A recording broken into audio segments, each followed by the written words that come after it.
جب اللہ سے دعا کی جاتی ہے عام طور پر کہتے ہیں اللہ اپنے حبیب کے صدقے میں ہمیں سیدھی راہ دکھا، اس کا موجودہ دور کے حوالے سے کیا کانسیپٹ ہے۔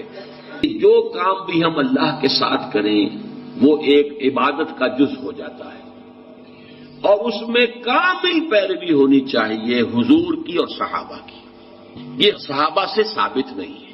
اس میں یہ ہے کہ ذرا بھی ہم ادھر سے ادھر ہو جائیں گے تو خطرے میں پڑ جائیں گے، مشتبہات میں آ جائیں گے۔ جو چیز صحابہ سے ثابت ہے اس پر اکتفا کیجیے۔ کیا وہ ان میں کوئی محرومیت تھی کسی شے کی وجہ سے، کم رہ گئے کہیں؟ اصل میں ہم ان چیزوں میں جو کوئی بڑھاتے چلے جاتے ہیں اس سے پھر گمراہی کے، اگر شروع میں وہ گمراہی نہیں بھی ہوتی تو گمراہی کا احتمال اور گمراہی کا امکان ہو جاتا ہے۔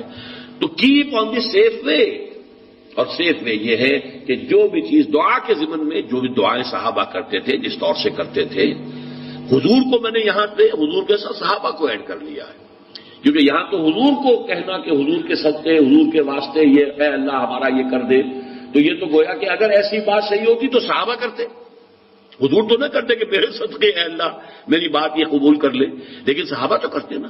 لیکن یہ کہ یہ چیزیں ثابت نہیں ہیں، بس یہ دلیل میرے نزدیک اصل ہے۔ اب آپ اس پر عقلی دلیل لائیں نقلی دلیل لائیں، اس کا کوئی فائدہ نہیں۔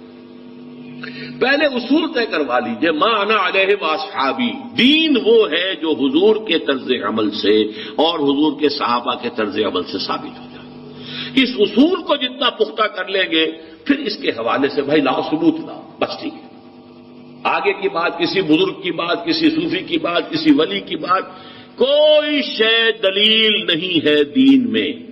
کسی دلیل کسی دینی بات کی مزید وضاحت کے لیے کوئی شے ہو یا سائنس کی بات ہو، اس کا کوئی حدیث سے ثابت ہونا ضروری نہیں ہے، حضور سائنس پڑھانے نہیں آئے تھے۔ وہ فلسفے کا مسئلہ ہو، دین کی بات، عقیدے کی بات، عبادت کی بات، اور دعا جو ہے وہ خل عبادت ہے، عبادت کا جوہر ہے، اس میں یہ ہے کہ ما انا علیہ واصحابی۔